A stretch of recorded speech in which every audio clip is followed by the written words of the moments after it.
Bismillahirrahmanirrahim. Assalamualaikum warahmatullahi wabarakatuh. Waalaikumsalam warahmatullahi wabarakatuh. Bismillah wassalatu wassalamu ala Rasulillah Sayyidina wa nabiyyina Muhammad ibn Abdullah. La hawla wa la quwwata illa billah. Ashhadu an la ilaha illallah wa ashhadu anna Muhammadur Rasulullah. Allahumma salli ala Sayyidina Muhammadin al-fatih lima ughliq wal khatim lima sabaq nasiril haq bil haq wal hadi ila siratikal mustaqim wa ala alihi haqqa qadrihi wa miqdaril azim. Amma ba'du, faqad qala Allah ta'ala fil Qur'anil Karim, a'udzu billahi samiil alim minasy syaithanir rajim. Bismillahirrahmanirrahim. Wa idh ta'adzana rabbukum la in syakartum la azidannakum wa la in kafartum inna 'adzabi lasyadid. Wa qala aidan qala nabiyuna Muhammad sallallahu alaihi wasallam, man ahabba ayyubsata lahu fi rizqihi wa ayyun sa'alahu fi athari falyasir rahimah. Shadaqallah wa shadaqa Rasulullah sallallahu alaihi wasallam walhamdulillahi rabbil alamin. Amma ba'du, faqad qala Allah ta'ala fil Qur'anil Karim, bismillahirrahmanirrahim. Ya ayyuhalladzina amanu taqullaha haqqa tuqatih wa la tamutunna illa wa antum muslimun. Shadaqallahul azim. Puja serta puji syukur kehadirat Allah Subhanahu wa taala. Alhamdulillah, pada kesempatan pagi yang cerah ini di Indonesia. Namun tadi pagi jam 8 kurang lebih di daerah Jawa Barat, Sukabumi khususnya, sekitar merasakan ada getaran gempa. Semoga saudara-saudara kita yang saat ini dimanapun berada, semuanya dalam lindungan Allah Subhanahu wa taala. Amin ya rabbal alamin. Amin ya rabbal alamin. Bismillahirrahmanirrahim. Faqad qala Allah ta'ala fil Qur'anil Karim, a'udzu billahi samiil alim minasy syaithanir rajim. Bismillahirrahmanirrahim.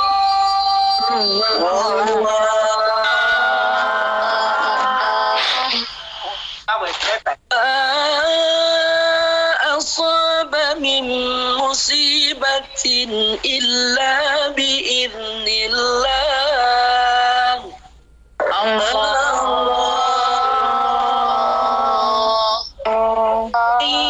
Yu'min billahi yahdi qalbah.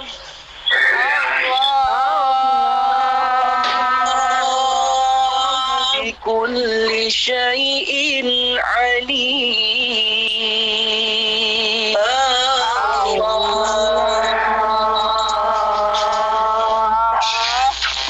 Allahul azim.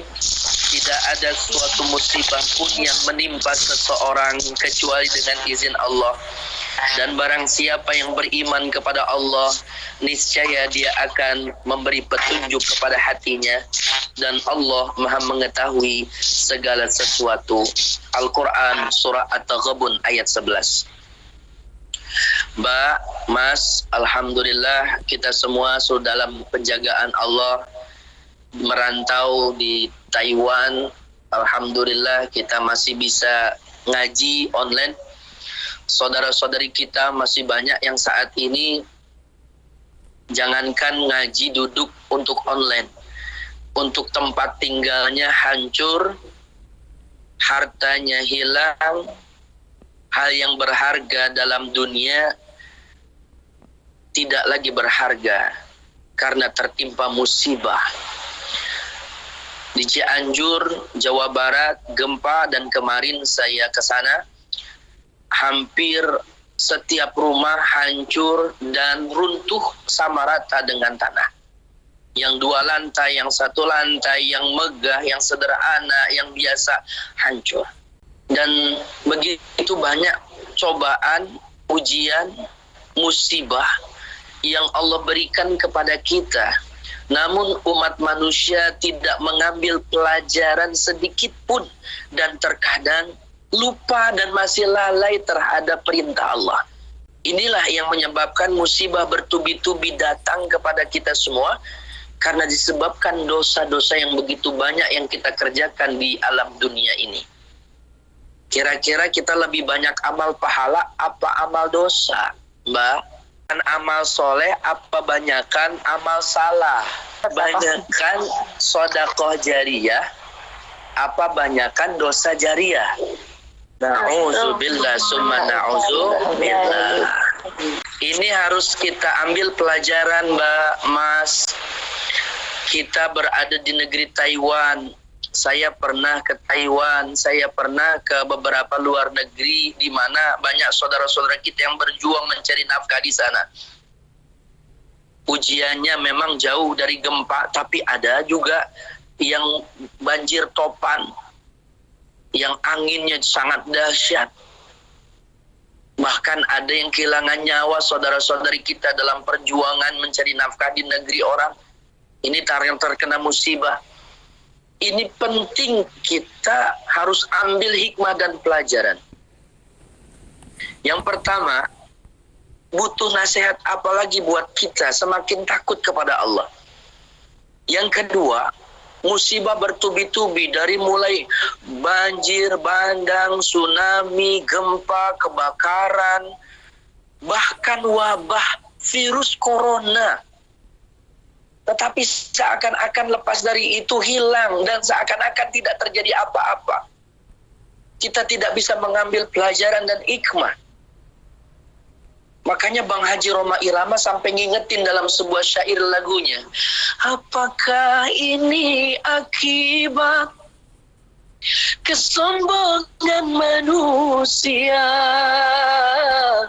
Karena sudah merasa menaklukkan semesta, agama cuma di lisan, tak lagi jadi pegangan.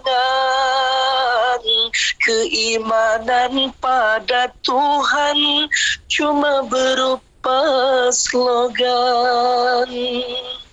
Masih adakah air mata untuk menangisi dunia yang selalu dilanda bencana, berbagai macam malapetaka. Na'udzubillah.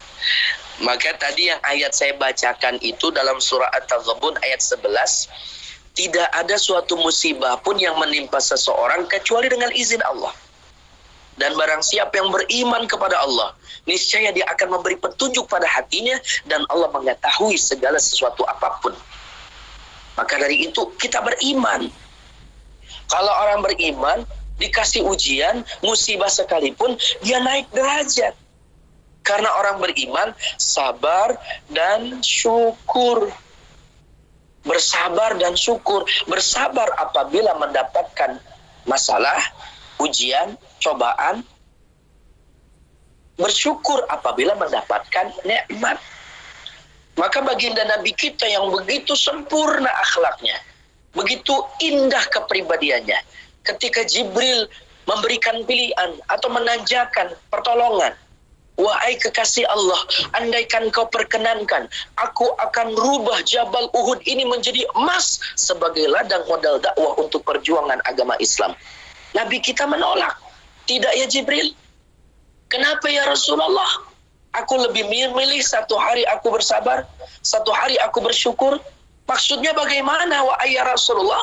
Aku lebih memilih satu hari aku lapar, satu hari aku kenyang. Kenapa wahai kekasih Allah? Dengan bersabar, dengan lapar aku dapat bersabar, dengan kenyang makan aku dapat bersyukur. Ini kepribadian sosok manusia yang beriman. Enggak haus kekuasaan, enggak haus jabatan, enggak haus dengan harta. Kita mengaku hamba Allah tetapi pada kenyataannya menjadi hamba dunia. Kunu ibadan mun'im wa la takunu ibadan ni'am. Jadilah kamu hamba Allah yang memberikan nikmat, bukan hamba budak daripada nikmat. Maka kerja kita di negeri Taiwan sekalipun niatkan karena Allah. Duit mah banyak dikit bakalan habis, tapi keberkahan yang tidak akan pernah habis. Betul boten? Makanya perempuan itu tiga hal yang tidak akan pernah bisa hilang dalam hidupnya, walaupun dia berjuang di negeri Taiwan sekalipun. Yang pertama, cerewet. Yang kedua, pencemburu. Yang ketiga, mata duitan.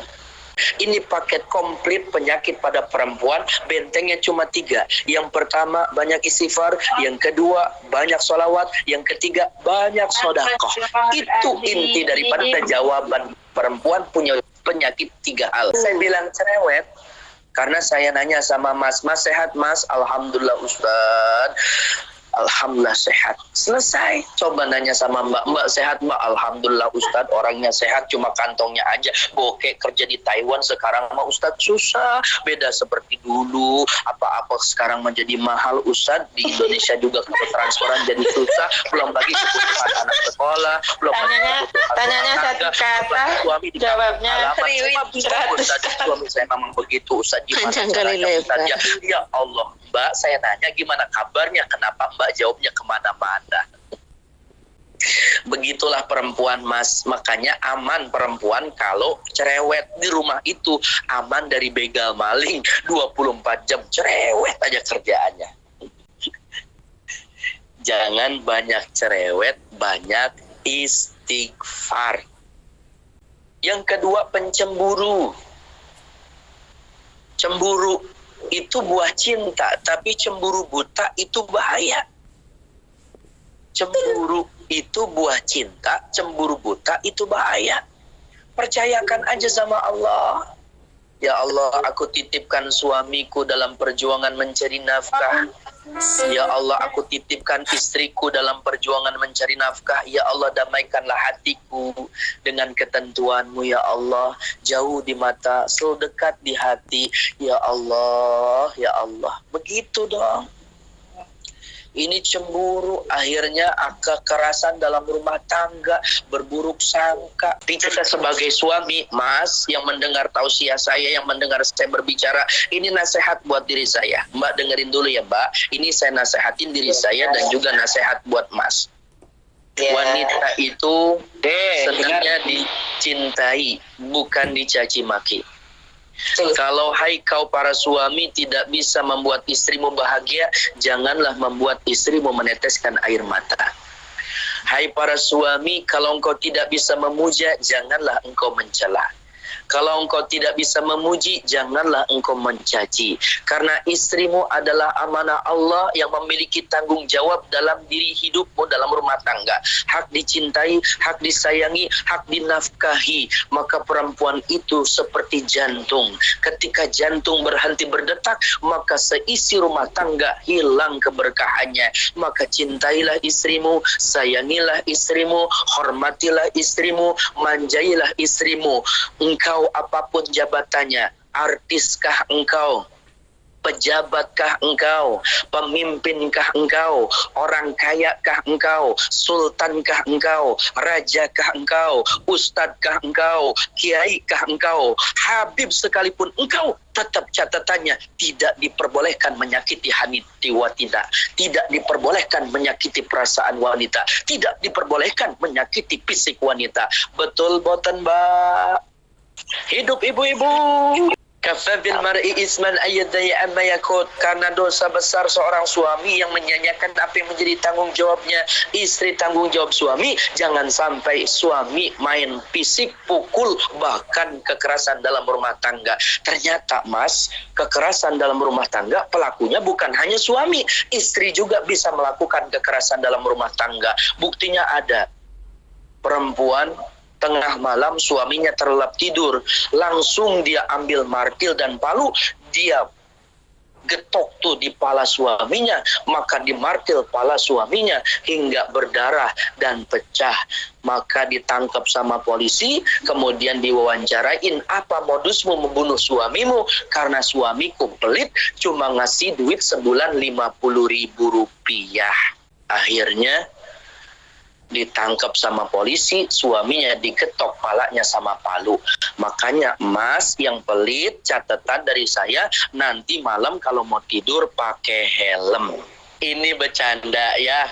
Intinya nggak boleh kekerasan dalam rumah tangga, siapapun pelakunya, suamikah itu, istrikah itu, karena biasanya diawali dengan cemburu. Cemburu itu buah cinta, cemburu buta bahaya. Dan yang ketiga, ini yang paling bahaya, mata duitan. Suami punya duit jadi duit istri, tapi kalau udah tangan istri, suami minta tidak bakalan dapat. Bukan begitu, Ibu? Kenyataannya banyak seperti itu ya, duit suami ya duit istri, tapi kalau udah dengan istri, suami nggak bakalan bisa dapat untuk minta walaupun hanya buat beli kopi dan rokok. Begitulah keadaan perempuan, perhitungan. Insya Allah, Bapak jangan suka cemburu, Bapak jangan suka bersuuzon sama istri, dasar istri mata duitan, dasar istri nggak mau sodakoh, jangan begitu. Sebab istri megang duit, Bapak megang duit, justru keberkahan itu hadir, duit ada di tangan istri. Contoh 100.000, begitu nyampe kampung halaman 50.000 bisa buat beli beras, 30.000 lauknya 80.000, suami sama anak bisa makan nikmat di rumah, ada nasi ada lauknya. Tuh istri cerdas, istri hebat, manajemen yang rapi, megang duit 100.000, suami anak bisa makan enak di rumah. Sisa 20.000, 10.000 dipakai buat sodako, 10.000 lagi dipakai buat ngebasoh. Begitulah keadaan istri yang soleha. Betul betul. Coba kalau suami megang duit 100.000, 150.000, habis buat beli rokok doang. Betul betul. Ini bencana nggak bakalan datang kalau kita banyak istighfar, banyak sholawat, dan juga banyak sedekah. Salatullah salamullah ala taha rasulillah. Salatullah salamullah ala yasin habibillah. Ala yasin habibillah. Bisa berjamaah 1, 2, 3. Salatullah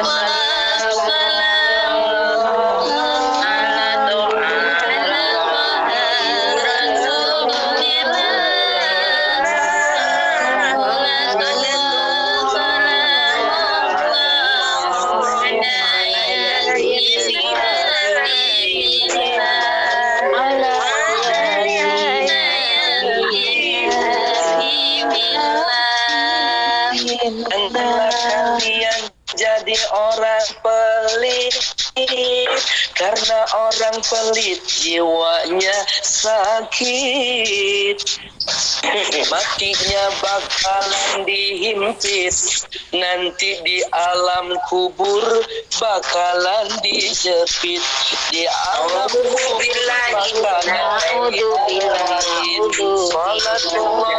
Salatullah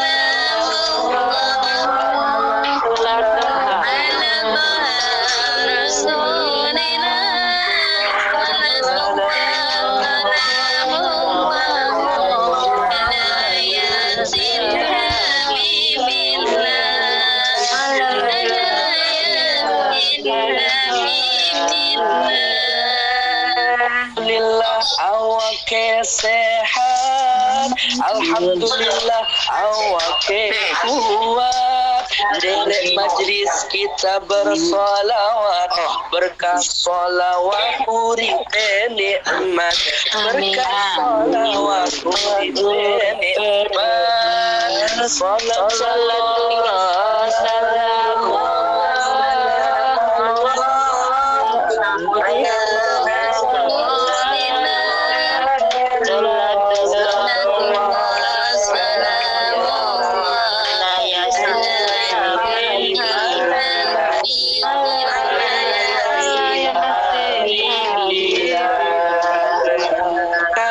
kita bersolawat, bareng-bareng moco solawat, mareng Kanjeng Nabi Muhammad.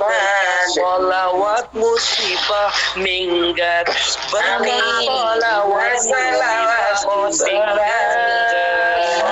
Salatullah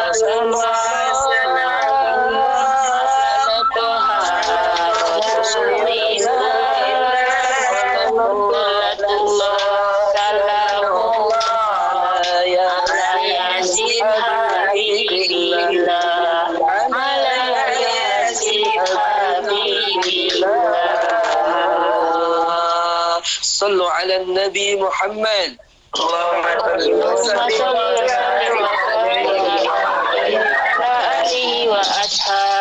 Dalam kitab Khazinatul Asrar karangan Syekh Muhammad Fadil An-Nadhiri, di mana terdapat hadis qudsi, jawab yang kompak, na'udzubillah.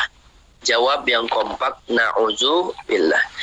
Inni ahammu bi'adabi ibadi.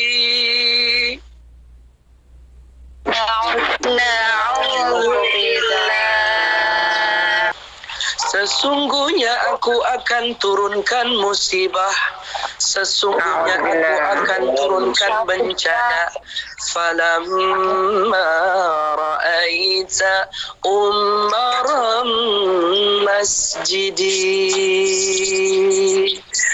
Tapi aku lihat yang di Taiwan sujud kepadaku, yang di Hong Kong, Korea, Arab Saudi, di luar negeri, di Indonesia, di bumi aku, hamba-hambaku bersujud. Fayashkuru ghadabi, maka reda murkaku. Yang turun bukan musibah, yang keluar bukan musibah, tetapi yang keluar dan turun dariku adalah berkah. Amin. Allahumma amin. Jadi kita harus sujud kepada Allah, menjaga sholat 5 waktu, jangan sampai tinggalkan sholat. Itu yang menyebabkan kita tidak dikirim musibah. Walaupun ada musibah, maka musibah itu tidak menimpa rumah tangga kita, diri kita, dan lingkungan kita. Musibah memang harus bencana, Ustadz. Bukan hanya bencana, bukan hanya gempa, bukan hanya banjir tsunami. Musibah itu macam-macam. Bisa aja suami main serong, musibah. Punya mertua cerewet, musibah. Punya majikan banyak komen kayak netizen, musibah. Punya istri suka sama suami tetangga, musibah. Punya anak durhaka juga musibah. Punya tetangga jahat perangainya, musibah. Musibah itu banyak. Maka harus kita bentengi dengan sholat. Walaupun dalam kondisi sulit, sesulit apapun kita kerja di negeri Taiwan, jangan sampai kita tinggalkan sholat. Man hafadha ala sholati akramallahu ta'ala bi khamsati khisalin. Siapa orang yang menjaga sholat 5 waktunya, maka Allah berikan 5 kemuliaan. Yang pertama kemuliaannya, yarfa'u anhu dikul ma'isyah, Allah angkat segala kesulitan hidupnya. Wa adzabul qabr, yang kedua Allah lindungi dari azab kubur. Yang ketiga, wa yu'tihla kitabahu biyamini, Allah kasih catatan amal kebaikan di tangan kanannya. Yang keempat, wa yamuru ala siratikal barki, berjalan di atas jembatan sirat laksana kilat. Dan yang kelima, wa yadkhulul jannata bighairi hisab, masuk surga tanpa adanya hisab. Sallu ala Nabi Muhammad. Alhamdulillah. Nikmat mas, kalau kita kerja kita masih takut sama Allah, kita masih ibadah, berarti berkah harta duit yang kita hasilkan, berkah buat rumah tangga, buat anak sekolah, buat anak pesantren, buat kampung halaman, buat bangun rumah, berkah.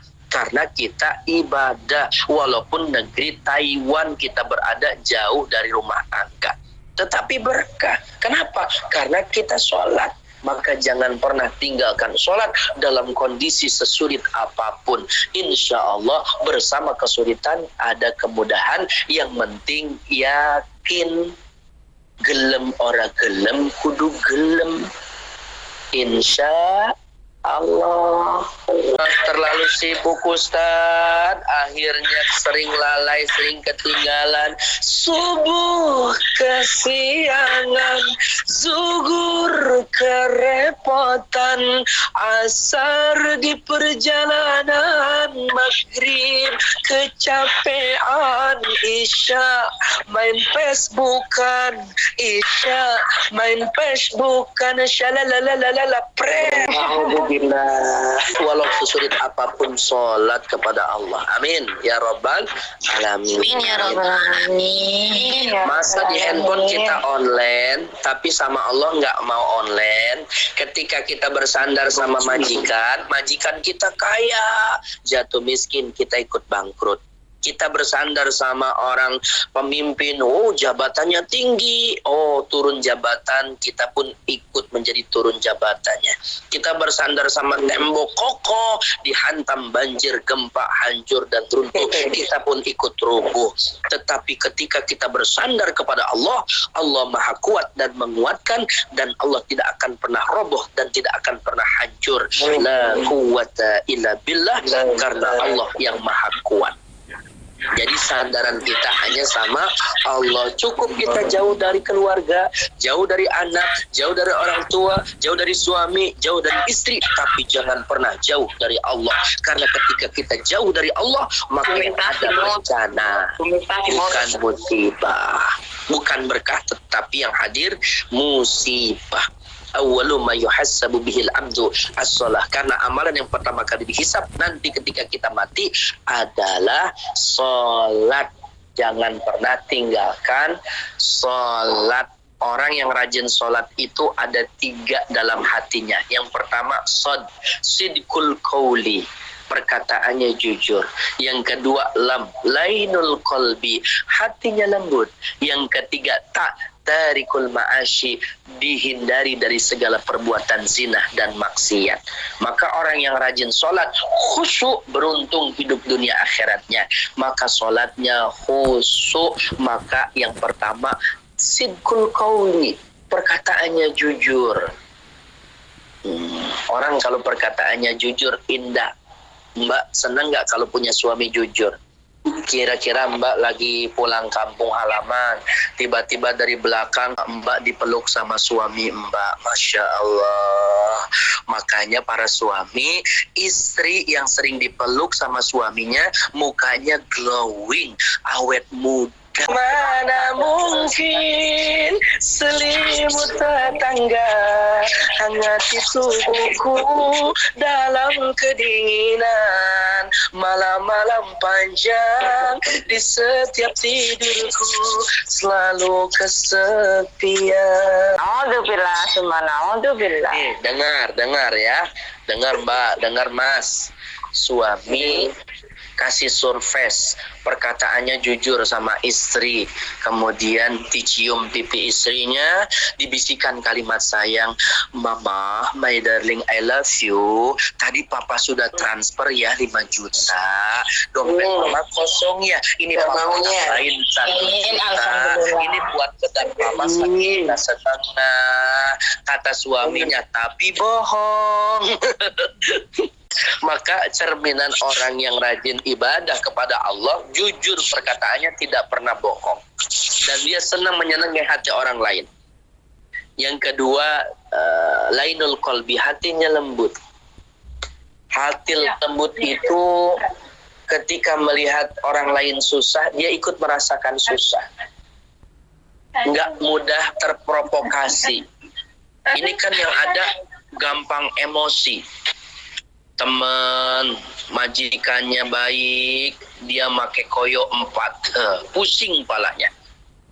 Teman di kampung halaman kebangun rumah yang bagus, dia yang masuk RSUD lagi di opname, sakit, asmanya kumat, giginya sakit kumat. Ini penyakit hati karena dia iri sama temennya.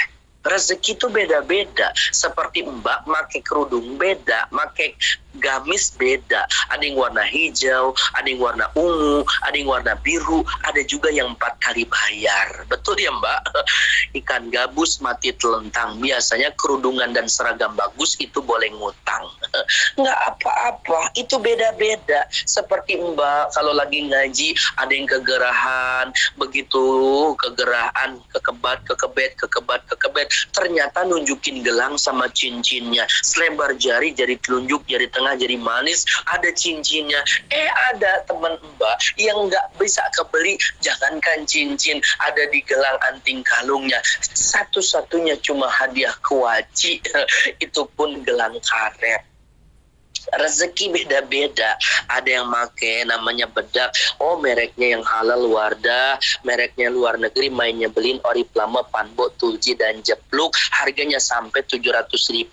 Paket skincare diminum vitamin Natur E 300.000, paketnya 1 juta. Mukanya geli berjalan di bawah sinar matahari, noda-noda hitam tersambarkan, ultraviolet memantul. Ternyata begitu pulang kampung, bedaknya mahal dari Taiwan, harganya mahal. Di kampung ada tetangga yang pakai bedaknya sederhana, tutupnya berjeruji, warnanya merah, jenisnya Kelly, harganya 50.000, bahkan ada yang 20.000. Namanya pipa 10 ribuan, Pak, bedak pipa. Ya Allah, itu beda-beda rezekinya, maka tidak bisa dipukul rata. Maka hati yang lembut itu semakin bersyukur. Melihat orang lain senang, dia ikut senang. Melihat lain orang susah, dia ikut susah. Bahkan orang yang hatinya lembut itu gampang menangis, gampang meneteskan air mata karena sayang dan lembut hatinya. Yang ketiga, tarikul ma'asyi, dia dijauhkan dari sifat maksiat dan berzinah karena taat kepada Allah dalam ibadah sholat. Insya Allah, kalau mbaknya rajin sholat, kalau masnya rajin sholat, musibah tidak akan pernah hadir dalam kehidupan kita. Walaupun musibah, azab, bencana sekalipun ada di sekeliling kita, insya Allah kita diselamatkan oleh Allah Subhanahu wa Ta'ala. Amin ya Rabbal Alamin. Sebelum saya tutup dengan doa, mungkin ada yang mau bertanya, saya persilahkan. Langsung saja pertanyaan saya. Mohon maaf jika pertanyaan saya menyimpang dari kajian Ustaz nggih. Pertanyaan saya, apa sih manfaat dari bangun nikah, Abah? Apakah hanya untuk orang yang sudah ditalak atau untuk mempertahankan rumah tangga kita supaya harmonis, atau bentuk syukur kita kepada Allah seperti itu. Tapi itu diadakannya itu setahun sekali ya, Bro. Memperbaharui nikah. Iya, betul Abah. Tapi nggak sempat ada KDRT loh Abah ini ya. Betul. Rumah tangga masih utuh, tapi dengan niat itu biar rumah tangga tetap awet dan nama wadah warahmah ilal jannah, nonton apa. Selamatan, tapi dengan niat itu membangun nikah, nonton. Terima kasih dan mohon maaf jika kurang berkenan. Iya, jadi membangun nikah itu adat ya, tradisi ya. Ya, pernikahan sah jika sudah memenuhi persyaratan akdun nikah. Semua syarat-syarat pelaksanaan seperti telah dilaksanakan, yaitu 2 orang yang berakad, ahli dalam melakukan akad, sigat yang menandakan rasa senang secara pribadi dalam majlis ijab kabul, artinya suami istri berperan sebagai menerima perkawan istri dan suami sudah saling redo. Biasanya ini membangun nikah terjadi memang pada mbak ya yang udah lama ya, kontrak kerja ya bisa 1-2 tahun ya. Betul, begitu Mbak. 3 tahun sampai 8 tahun Ustaz. Sampai 8 tahun. Iya betul Abah. Nggak pulang, Mbak. Masya Allah. Sebenarnya niat pulang tapi terhalang corona 4 tahun yang lalu. Baru terasa bahwa kehadirannya sungguh berharga, sungguh berat. Aku rasa kehilangan dia sungguh berat. Aku rasa hidup tanpa dia ya. Mohon maaf. Ini menghibur. Artinya ketika jauh kita rindu, ketika ada dianggurin. Biasanya sifat manusia begitu. Ini hukum membangun nikah. Boleh-boleh saja dengan unsur tajamul. Apa tuh tajamul? Memperindah. Dan ihtiyat, hati-hati membangun nikah tidak boleh apabila ada unsur untuk merusak akad yang pertama. Adapun pandangan masyarakat mengenai tradisi bangun nikah merupakan tradisi adat, kebiasaan yang dilakukan turun-temurun ketika terjadinya kurang keharmonisan dalam rumah tangga. Biasanya belum punya keturunan atau rezeki lain sebagainya. Nah, ini bisa membangun nikah. Tapi yang dikenal sekarang tajdidun nikah, memperbaharui nikah. Intinya sama-sama memperbaharui nikah, membangun nikah itu istilah Jawa, dan tajdidun nikah istilah fikih. Jadi boleh-boleh saja dengan unsur tajamul, memperindah dan hati-hati. Tapi kalau hanya sekedar merusak, nah ini tidak diperbolehkan. Tapi kalau niatnya tajamul, memperindah, dan ihtiyat, kehati-hatian untuk bisa lebih taat lagi sama Allah, untuk bisa menjaga hak dan tanggung jawab satu sama lain, istri dan suami, maka di sini diperbolehkan oleh ulama. Maka istilah fikih dinamakan tajdidun nikah, tetapi secara adat membangun nikah. Wallahu a'lam. Begitu, Mbak. Bagaimana atau amalan apa yang harus dilakukan agar rasa benci di dalam hati kepada seseorang itu bisa luntur, sehingga bisa memperbaiki hubungan yang saat ini sedang tidak baik-baik saja karena berbagai alasan. Ini terutama hati seorang istri yang sedang pegel kepada suaminya. Seperti itu. Dan akhirnya lari ketahuan. Terima kasih. Sebelum saya jawab, saya akan memberi sedikit tanggung jawab suami dan istri, hak dan kewajiban satu sama lain. Tugas suami yang pertama menjadi imam dunia akhirat, yang kedua wa'ashiruhunna bil ma'ruf, menafkahkan lahir batin, yang ketiga wala tadrib wajiyah, jangan main fisik dan menyakiti perasaan. Itu tugas suami semuanya, dan banyak li'azmiha haqqiha 'alaiha, karena tanggung jawab suami itu begitu banyak kepada istri. Salah satunya imam dunia akhirat. Maka jangan menyakiti perasaan fisik dan juga perasaan istri. Itu dosa besar hukumnya. Bahkan Rasulullah mengingatkan khiyarukum linisaihim, sebaik-baik di antara kalian yang paling baik kepada istri kalian. Jangan menyakiti fisik dan perasaannya. Ini catatan. Terus bagi istri yang bersabar, yang memiliki suami seperti itu, maka balasannya tentunya surga. Kalau dapat bersabar. Tetapi kalau tidak bisa bersabar, maka agama memberikan perlindungan dengan adanya firak atau talak, ya. Itu yang bisa nanti dirujuk atau ada secara pihak ketiga, orang tua yang mengislahkan atau menasehati kedua belah pihak, istri atau anak. Abghadul halal ilallah talak. Walaupun perkara tolak itu diperbolehkan, tetapi kurang disenangi sama Allah. Tapi kalau suaminya sudah berbuat zalim, sudah menyakiti fisik dan perasaan, saya rasa perceraian lebih baik. Karena tugas suami adalah menafkahi, menjadi imam bukan hanya di dunia tetapi di akhirat.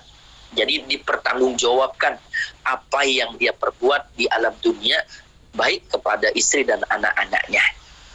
Itu yang pertama. Kalau tugas istri adalah menjaga kehormatan harta suami dan menjadi istri yang solehah, qanitatun hafidhatun lil ghaibi bima hafizallah, yang taat kepada Allah, yang menjaga kehormatannya dan Allah jaga kehormatannya sehingga suaminya redha. Enggak lain balasan pada istri yang tersebut adalah surga. Gitu, Mbak. Nah, masalah kalau gimana amalan supaya kita dikasih kekuatan, yang pertama sabarin, yang kedua ikhlasin, yang ketiga redoin. Jadi gini, bukan hanya kepada suami, bukan hanya kepada istri, kepada siapapun. Suatu waktu Rasulullah berkumpul dengan para sahabat, di mana Rasulullah bilang nanti akan datang penghuni surga. Ada yang datang, orang Baduy. Besoknya akan datang penghuni surga. Yang datang orang Baduy yang sama.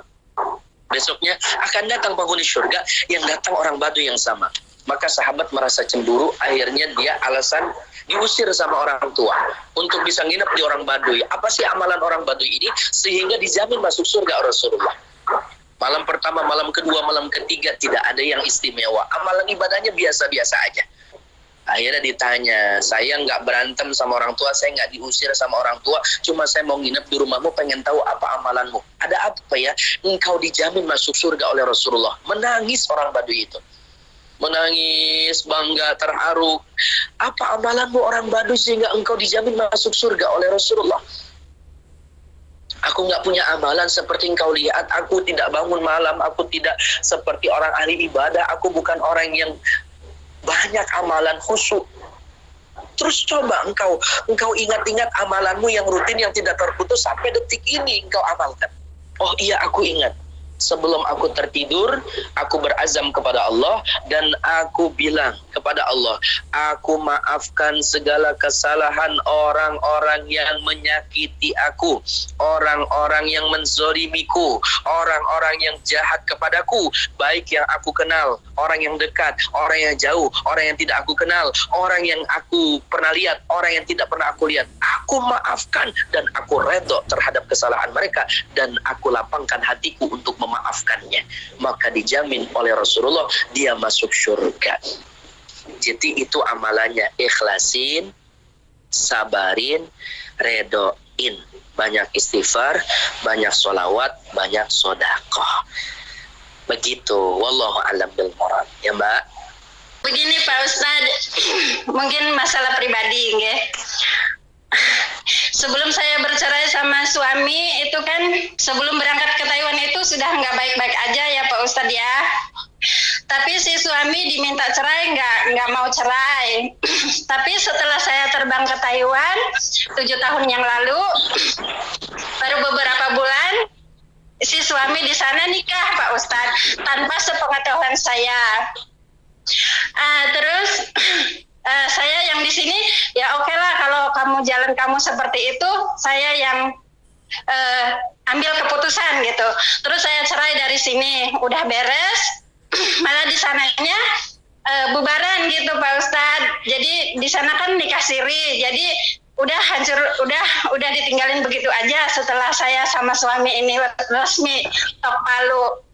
Ternyata sampai sekarang kan dianya belum nikah lagi, belum, setelah dia udah ada sertifikat duda asli gitu dari pengadilan, udah saya keluarkan, dia nggak nikah lagi sampai sekarang. Terus sekarang saya selalu ditanya kapan pulang, terus saya selalu jawab nanti pulangnya lah kalau si mantan udah nikah lagi gitu Pak Ustadz ya. Terus apakah kata-kata seperti itu termasuk nazar atau gimana Pak Ustadz? Jadi Mbak ditanya kabarnya, maksudnya setiap cinta ya Mbak ya, enggak maksudnya tetangga atau temen gitu nanya, Mbak Win kapan pulang?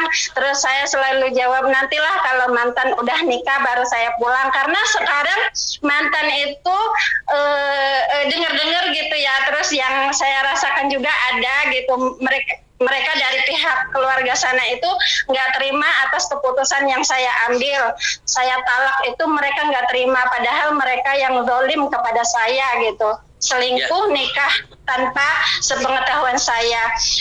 Terus saya rasakan gitu Pak Ustadz. Saya paham. Kayak nggak semacam gini. Yang berhak untuk menceraikan bukan pihak istri tetapi suami. Yang menjatuhkan cerai itu suami bukan istri. Walaupun istri minta cerai, suaminya tidak menceraikan, maka tidak sah cerainya. Tetapi kalau sudah suami mengiyakan, maka jatuh talak saat itu. Nah ini ya, yang sudah. pertama. Yang kedua, kalau Mbak mau pulang dengan catatan suami menikah dulu, bisa jadi itu nazar sore secara sindiran atau nazar secara terang-terangan. Artinya tergantung niat Mbak. Saya mau pulang kalau dia udah nikah misalkan gitu. Ya itu bisa jadi nazar. Cuma kalau menurut saya apa ada niat nazar di situ? Kalau memang ada niat nazar bisa jadi nazar. Kalau hanya sekedar omongan dan itu ringan bukan menjadi tujuan utama, maka itu hanya sekedar emosional. Jadi yang harus ditekankan, mungkin emosional. Ya, yang harus ditekankan jangan bernazar dengan suatu hal apapun. Khawatir nggak ada umur, nggak ada usia, kita nanti jadi hutang. Ya. Jadi nazar itu boleh di saat kita bernazar tidak berbenturan dengan kewajiban dan maksiat dan dalam garis ibadah. Contoh, saya kalau ada jodohnya saya akan sedekah kepada anak yatim sebanyak 10 anak. Tuh, nazar maka wajib ditunaikan karena tidak berbenturan dengan maksiat dan kewajiban. Tetapi tidak diperbolehkan nazar seperti ini. Saya kalau sehat mau sholat 5 waktu. Sholat 5 waktu itu wajib. Dalam kondisi sakit sekalipun ada tuntunannya, caranya. Saya kalau sehat mau puasa sebulan penuh di bulan suci Ramadan, maka bulan puasa itu wajib. Jadi tidak diperbolehkan nazar berbenturan dengan kewajiban. Ataupun dengan kemaksiatan. Saya kalau ada jodohnya saya mau nanggap dangdut, saya pulang kampung saya akan pesta. Itu tidak wajib ditunaikan karena lebih banyak mudarat dan maksiatnya ketimbang manfaatnya. Nah, kalau omongan kita seperti ini, saya mau pulang ke Indonesia kalau suami saya kawin lagi. Bisa jadi itu nazar. Kalau dia kawin lagi, kalau nggak kawin lagi, Mbak nggak pulang-pulang ya. Jadi tolong dicabut kalimat itu. Saya nggak ada niat nazar dalam kondisi emosi. Mohon ampun ya Allah. Mudah-mudahan semuanya sehat dan saya doakan buat mantan saya semoga Allah kasih jodoh yang terbaik. Begitu aja udah selesai. Allah. Ya sudah. Kita doa seluruh keluarga besar yang saat ini hadir. Barokah semuanya, sehat, panjang umur, banyak rezekinya, dijaga semuanya iman Islamnya, dan dalam rantauan dijaga, dipelihara dan bisa secepatnya kembali ke kampung halaman, sukses, banyak rezeki, taat ibadah. Al-Fatihah. Bismillahirrahmanirrahim. Alhamdulillahirabbil alamin. Rahmanir-Rahim. Iyyaka na'budu wa iyyaka nasta'in. Silahkan yang punya air boleh ditaruh di depannya, kita minta ampun sama Allah. Allahumma shalli ala Muhammad wa ala alihi. Bismillahirrahmanirrahim. Alhamdulillahirabbil alamin. Hamdan yafi ni'amahu fi mazida ya rabbana lakal hamdu kama yanbaghi li jalalihi wal karim azim sultanik ya Allahumma ighfir lana wa li walidayna warhamhum kama rabbayana saghira. ولجميع المسلمين والمسلمات والمؤمنين والمؤمنات الأحياء منهم والأموات ربي اغفر وارحم وأنت خير الراحمين ya Allah ya Tuhan kami.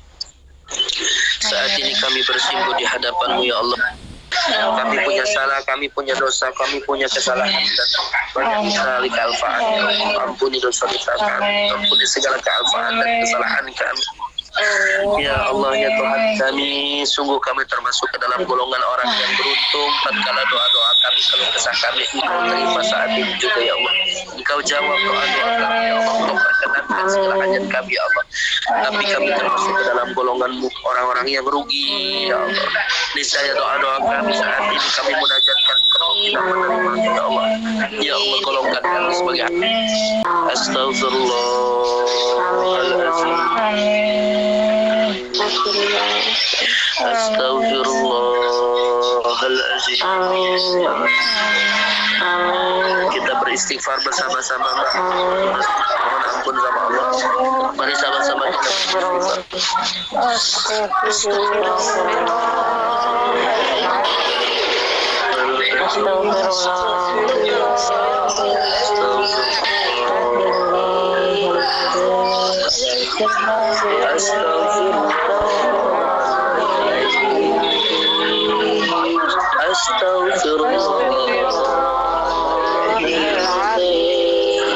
Ya Allah ya Tuhan kami, ampuni dosa-dosa kami selama kami berada dalam perut kandungan ibu kami selama 9 bulan lamanya hingga kami terlahir ke alam.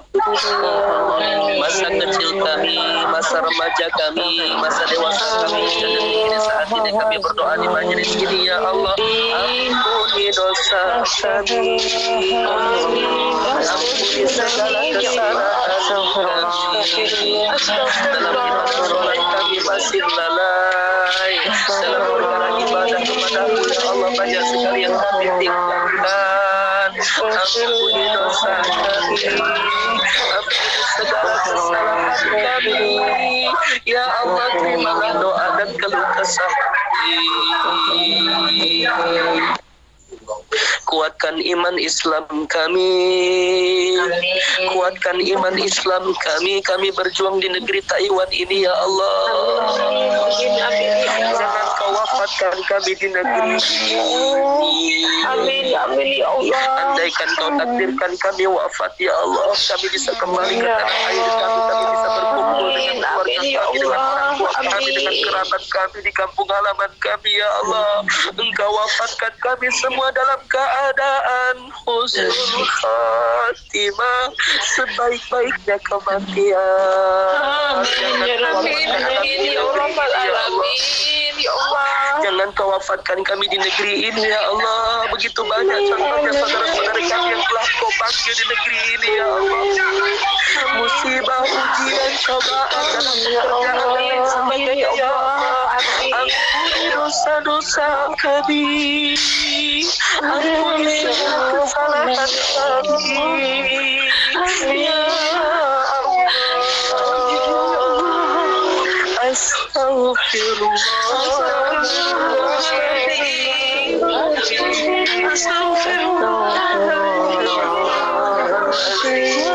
Pelihara dan jaga kami. Kami bermunajat kepadamu ya Allah. Kami titipkan keluarga kami kepadamu ya Allah. Kami titipkan ibu ayah kami. Kami titipkan keluarga kami. Kami titipkan anak-anak kami. Kami titipkan harta kami. Karena Engkau yang Maha melindungi dan menjaga kami. Jangan sampai anak-anak kami di kampung halaman celaka, dapat musibah. Ya Allah, berikanlah kabar-kabar baik kepada kami. Amin. Maafkan ibu berjuang di negeri ini nak, yang selalu tidak ada di sampingmu di saat kalian membutuhkan kami. Amin. Berkahi rumah tangga anak keturunan kami. Jadikan anak-anak kami keturunan yang soleh. Andai kata kami memiliki anak yang pendurhaka ya Allah, yang keras hatinya, lembutkan hatinya, jadikan qurrata ayun begitu buah hati dalam rumah tangga kami ya Allah.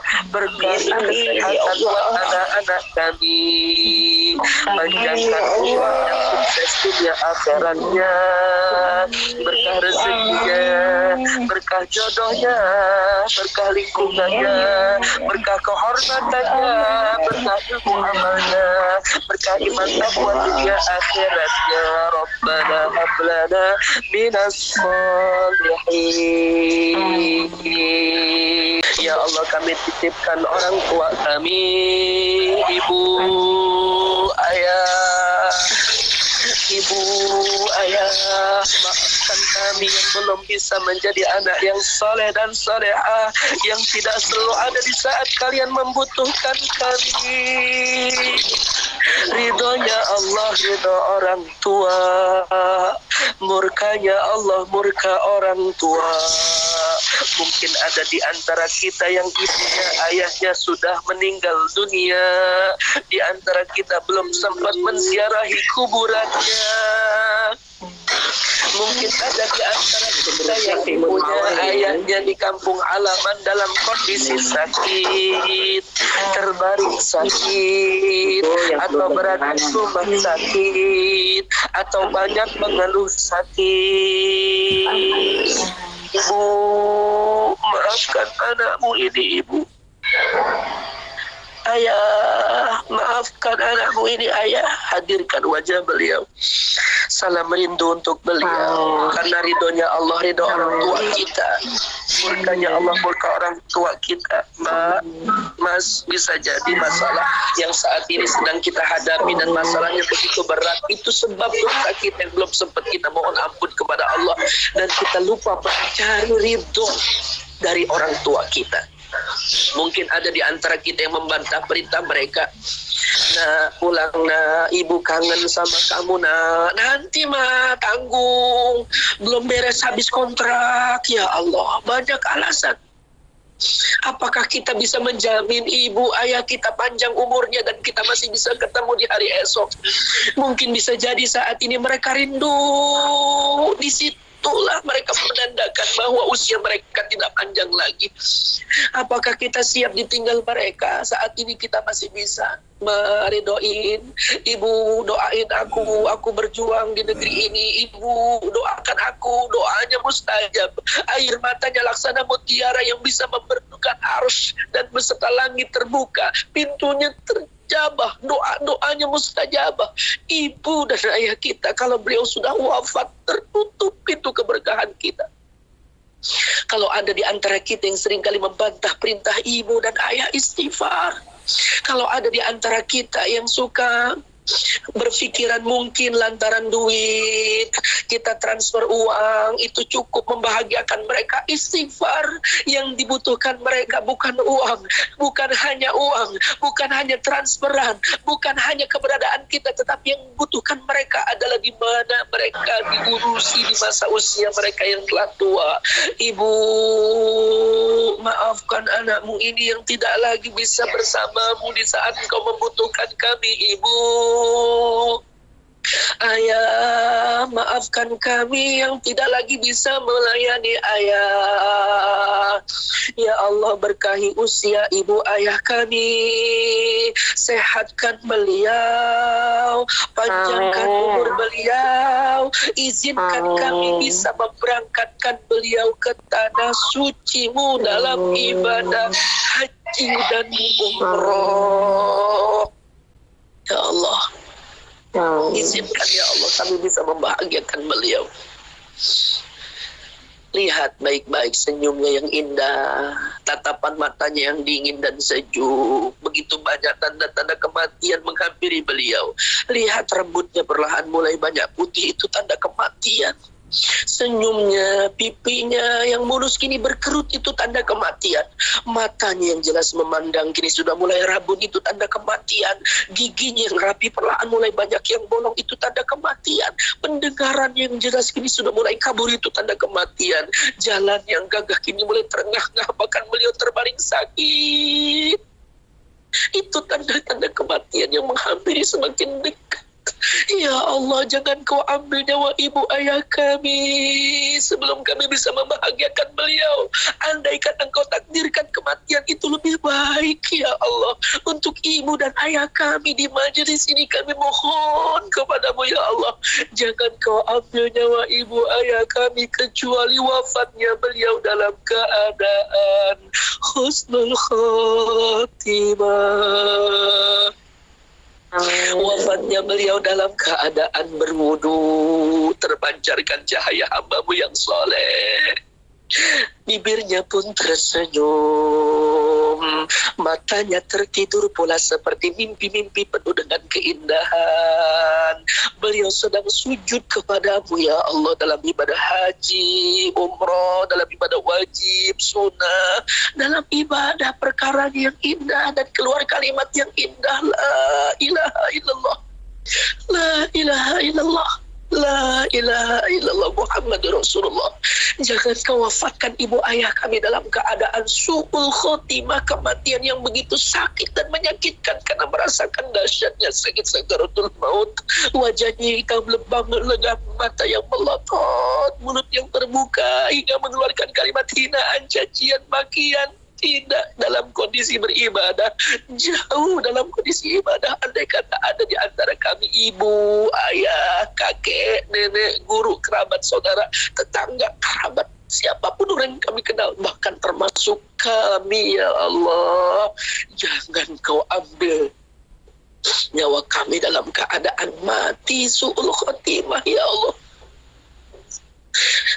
Terima amal ibadah beliau, ampuni dosa beliau, tempatkan beliau selayaknya hamba-Mu yang beriman soleh. Jadikan pusara kuburan beliau taman-taman surga-Mu. Rabbi ghfirli wali walidayya warhamhuma kama rabbayani shaghira. Ampuni dosa ibu ayah kami, terima amal ibadah beliau, sayangi beliau, cintai beliau, bahagiakan beliau sebagaimana beliau begitu sayang kepada kami di waktu kami kecil. Astaghfirullahaladzim. Astaghfirullahaladzim.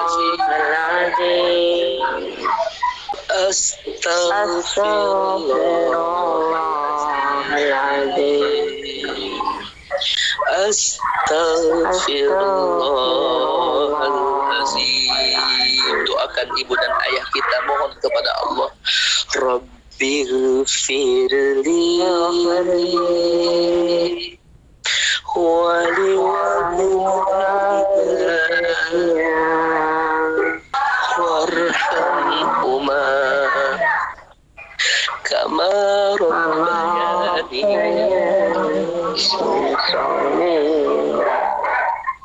Allahumma sholli ala Muhammad.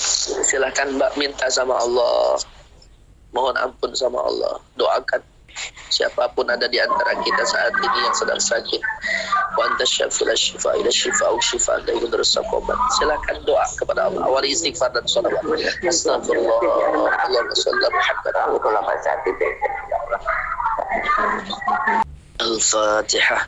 A'udzu billahi minasy syaithanir rajim. Bismillahirrahmanirrahim. Alhamdulillahi rabbil alamin. Ar-Rahmanir Rahim. Maliki yaumiddin. Iyyaka na'budu wa iyyaka nasta'in. Ihdinas siratal mustaqim. Siratal ladzina an'amta 'alaihim ghairil maghdubi 'alaihim waladdallin. Allahumma rabbana atina fid dunya hasanatan wa fil akhirati hasanatan wa qina adzabannar. Rasulullah ala khairi khalqi wa nabiyina Muhammadin al-ummi wa ala alihi wasallam. Subhana rabbika rabbil izzati 'amma yasifun wa salamun alal mursalin walhamdulillahi rabbil alamin. Subhanakallahumma wa bihamdika asyhadu an la ilaha illa anta astaghfiruka wa atubu ilaik. Banyak berbicara, banyak salah, kebodohan saya, benar manfaat datang dari Allah Subhanahu wa taala. Yang pertama banyak istighfar, yang kedua banyak sholawat, yang ketiga banyak bersedekah, berbuat kebaikan. Insyaallah ini fitnah akhir zaman, kita dapat lindungan Allah Subhanahu wa taala. Salat dijaga, insyaallah hidup di sunnah-sunnah Rasulullah, banyak baca sholawat, banyak istighfar, dan banyak sedekah. Insyaallah bukan musibah, berkah dunia akhiratnya. Mohon maaf lahir batin. Assalamualaikum warahmatullahi wabarakatuh.